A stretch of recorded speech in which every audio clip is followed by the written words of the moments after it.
Hello, कैसे हो मेरे प्यारे बच्चों? खुश होगे और मस्त होगे, सही बात ना। और बोर्ड एग्जाम की तैयारी तो भाई अपने मन से बेहतरीन ढंग से कर ही रहे होगे। तो आज बेटा हम लोग इस अपने प्यारे से यूट्यूब चैनल उमेश गुरुकुल पर क्लास 10th मैथ के सारे फार्मूले एक ही बार में कवर करने वाले हैं। तो एकदम स्किप करने का प्रयास मत करना और बोर्ड एग्जाम तक इसको विधिवत कई बार देख करके जाना। देखो, ये एक ऐसी जगह होगी कि जहां तुम्हारे पूरे मैथ के फार्मूले मिलेंगे। एक बात। दूसरी चीज, चाहे जितना पढ़ लो लेकिन तुम्हें फार्मूले आयन वक्त पर काम ना आए तो कोई फायदा होने वाला नहीं है। तो इसलिए इन फार्मूलों की ये कॉपी बनाना या विधिवत इनको याद कर लेना। अब इतना समय तो नहीं है कि तुम इसकी एक नोट्स बनाओ, मैं ये नहीं कहूंगा, लेकिन इसको एक जगह लिख करके या इसको कई बार देख करके बिल्कुल जाना, जिससे पेपर में कम से कम 99, 98, 95 नंबर, 90 प्लस नंबर ले आओ बेटा। तो चलो देखो, हम शुरुआत करते हैं अपने पहले चैप्टर से, जिसका नाम था बेटा क्या? जिसका नाम था वास्तविक संख्याएं। बेटा उस चैप्टर में ना सबसे पहले एक यूक्लिड डिवीजन लेमा थी, जिसे हम लोग कहते थे यूक्लिड की विभाजन प्रमेय का थ्योरम, प्रमेय थी। उसमें कहा जाता था कि अगर कोई एक संख्या ए हो, उस संख्या को बी से भाग दिया जाए, क्यू बार जाए और शेषफल आर आए, तो उसे हम A equal to B Q plus R के रूप में लिखते हैं। सही बात। अगर कोई दो संख्या हो तो एक फार्मूला होता है कि प्रोडक्ट ऑफ नंबर यानी संख्याओं का गुणनफल बराबर होगा लासा गुणे मासा, यानी एलसीएम इंटू एचसीएफ। बात समझ में आई? नेक्स्ट में देखो, अगर मैं प्रोडक्ट ऑफ नंबर, वो नंबर तुम्हारे पास P1 और P2 हो, तो P1 इंटू P2 बराबर एलसीएम गुणे एचसीएफ। अगर केवल P1 निकालना हो, P2 दादा को इधर ला दो, यानी एलसीएम इंटू एचसीएफ बटे P2।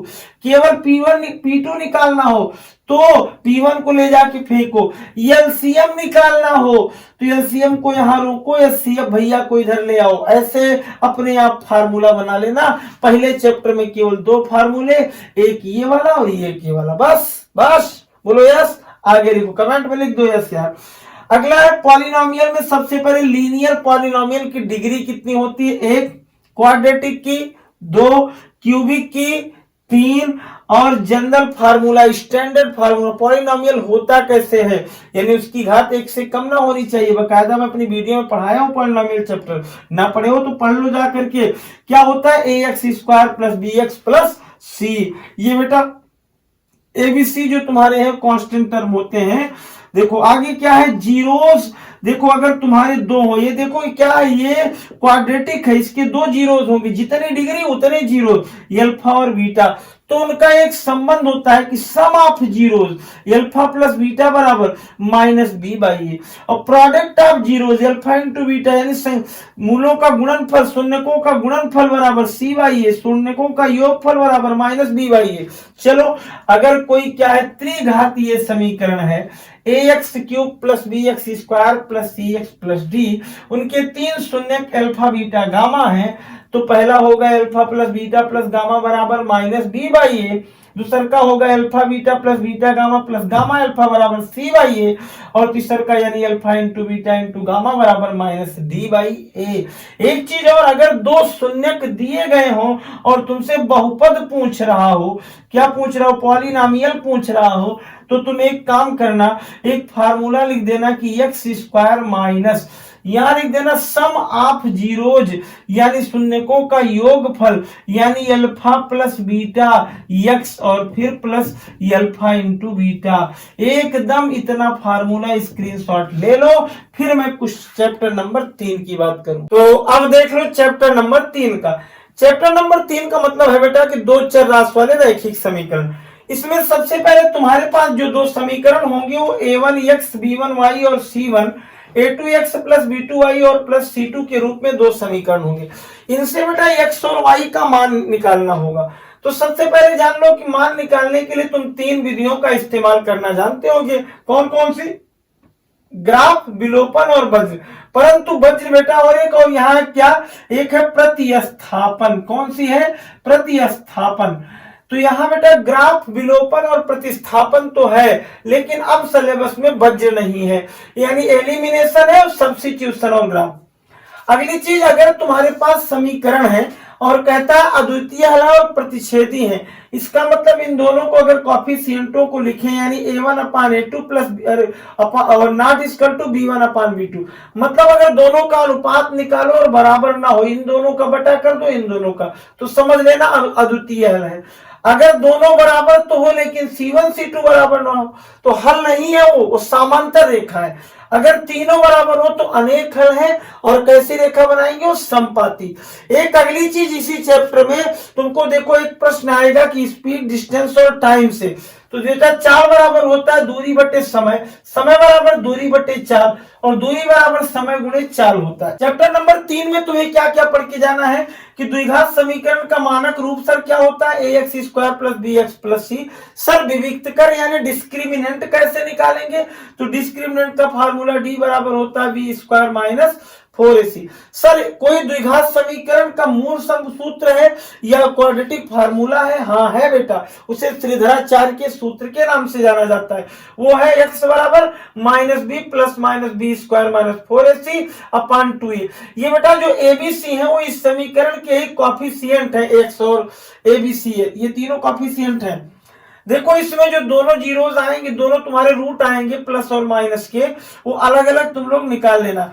अगर पूछता है द्विघात समीकरण में विविक्तकर के प्रकृति की बात, तो अगर विविक्तकर का मान 0 से बड़ा होगा, कोई धनात्मक गिनती आ जाए, तो कह देना कि सर वास्तविक हल है और भिन्न भिन्न है।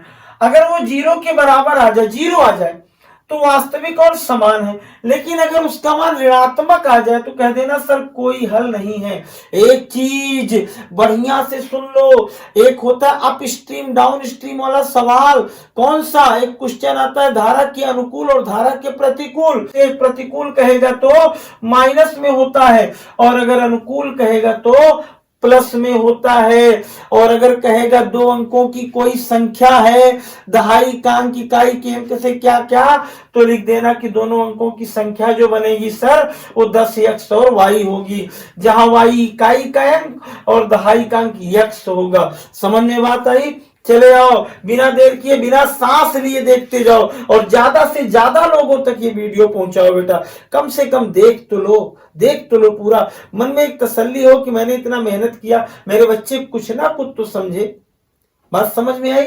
तो चलो, समांतर श्रेणी क्या है? कोई समांतर श्रेणी जो होती है बेटा, उनमें पदों का एक समान अंतर रूप चलता है। जैसे पहला पद a होगा, दूसरे पद में समान जोड़ होगा, तीसरे पद में उसी तरीके से, यानी समांतर श्रेणी होगी a प्लस d और a प्लस 2d के रूप में। समझ में बात आई? प्रथम पद क्या होगा, a, पदों पद क्या होंगे, n, उनका सार्वंतर जिसे कहते हो कॉमन डिफरेंस, वो निकालना होगा। तो दूसरे पद में से जैसे इसे लिखना हो तो लिख दोगे a1 a2 a3 a4 dot dot dot. तो अगर हम सार्वंतर निकालें तो a2 माइनस क्या होगा, a1 की।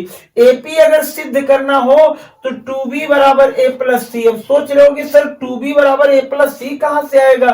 बेटा अगर किसी समांतर श्रेणी में 3 पद ऐसे हैं a b और c, कई पद हैं लेकिन 3 पद उठा करके इसी पर रख देना। अगर दोनों तरफ बराबर आ गया तो समांतर श्रेणी है, अन्यथा नहीं है। समांतर श्रेणी के n पदों का मान अगर निकालना होगा तो an बराबर a plus n minus 1 into D. n माने चौथा पद कहेगा, 10वां 20वां 50वां जो भी कहेगा।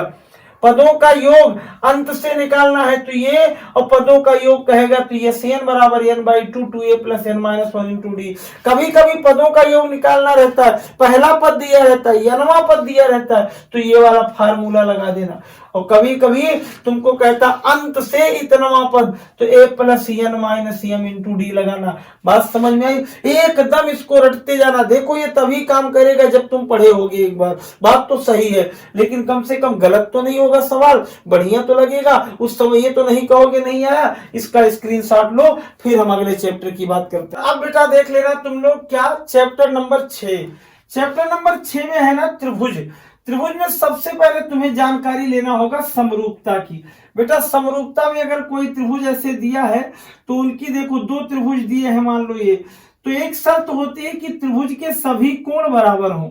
यानी मान लो ये a है, ये b है, ये c है, ये p है, ये q है, तो a बराबर b हो, a बराबर p हो, b बराबर c, q बराबर r। बात समझे, सी बराबर यहाँ आर हो, इतना समझे। दूसरी चीज, कोण सबके बराबर हो अगर, तो उनकी भुजाओं में अनुपात समान हो, जैसे ए बी बटे पी क्यू, बी सी बटे क्यू आर और ए सी बटे पी आर हो, क्या हो, पी आर हो। आगे एक थेल्स की प्रमेय थी कि अगर कोई त्रिभुज में किसी एक भुजा के समांतर कोई दूसरी भुजा खींची जाए तो उनके अनुपात सदैव आपस में बराबर होते हैं। ये कटे हुए भाग के, यानी इतना बटे इतना बराबर इतना बटे इतना, ये होता है। और जो इन्हीं का विपरीत आया थ्योरम, अगर वो ऐसे कोई त्रिभुज था तो क्या इतना बटे पूरा होना चाहिए। पढ़ लेना। पाइथागोरस प्रमेय क्या कहती है? पाइथागोरस प्रमेय कहती है कि अगर कोई समकोण त्रिभुज है तो उनके कर्ण का स्क्वायर, ये देखो ये समकोण त्रिभुज, ये कर्ण है, ये आधार है, ये लंब है, तो इसका स्क्वायर बराबर इसका स्क्वायर प्लस इसका स्क्वायर। और अगर कोई दो त्रिभुज हो, उनके क्षेत्रफल का अनुपात हो, तो पहले त्रिभुज का क्षेत्रफल बटे दूसरे त्रिभुज का क्षेत्रफल बराबर दोनों त्रिभुजों की संगत भुजाओं का अनुपात बराबर होगा। आगे क्या है, निर्देशांक ज्यामिति में अगर दो निर्देशांक x1 y1 और x2 y2 हो, मूल बिंदु उनका 0 0 होता ही है, तो दूरी का सूत्र x2 माइनस x1 का whole square plus y2 minus y1 का होल स्क्वायर। यदि मूल बिंदु से हो तो डायरेक्ट d बराबर x square plus y square. मध्य बिंदु पूछना हो तो x का, यानी दोनों निर्देशांक निकालना पड़ता है ना, x और y, तो x बराबर x1 प्लस x2 और y बराबर y1 प्लस y2। बहुत तेजी से खींच रहा हूं कि सूत्र समझते जाओ, रटते जाओ, इसको बार बार रात में से चला दो, मेरी वीडियो सुनते रहो। केंद्रक x बराबर x1 plus x2 plus x3 और y बटे 3 और y बराबर y1 plus y2 plus y3 बटे 3। आगे आ जाओ, विभाजन सूत्र है, अगर दो अनुपात दिए हो m1 और m2, निर्देशांक x और y निकालने हो तो x बराबर m1 x2 plus m2 x1 अपान m1 प्लस m2। ये बेटा अंता विभाजन होता है। अगर बाह्यता विभाजन होगा तो केवल यहाँ और यहाँ माइनस हो जाएगा। y बराबर m2 m1 y2 plus m2 y1 बटे m1 प्लस m2। अगर विभाजन होगा तो यहाँ बाह्यता, तो यहां माइनस कर देना। त्रिभुज का क्षेत्रफल का ये सूत्र है। एक चीज तुम्हें और बता दूं जाते जाते, क्या कि अगर तुमको क्या निकालना हो, ऐसे कोई रेखा दी जाएगी, कहेगा इसका 3 अंतःखंड काटा गया, इसको 3 भाग में अगर तुमने बांटा, देख लो 1 टुकड़ा 2 टुकड़ा, 3 टुकड़े के लिए 2 भाग, 3 टुकड़े के लिए 2 भाग, 4 टुकड़े के लिए 3 भाग में बांटना। इनका अनुपात अगर पूछेगा तो तुम लिख देना ये आगे वाला m1 और पीछे वाला कुल m2। देखो इधर 1 है और इधर 1 2, इसका मतलब 1:2, यहां से 1:2 और यहां से 2:1 आता है, ऐसे बांट लेना।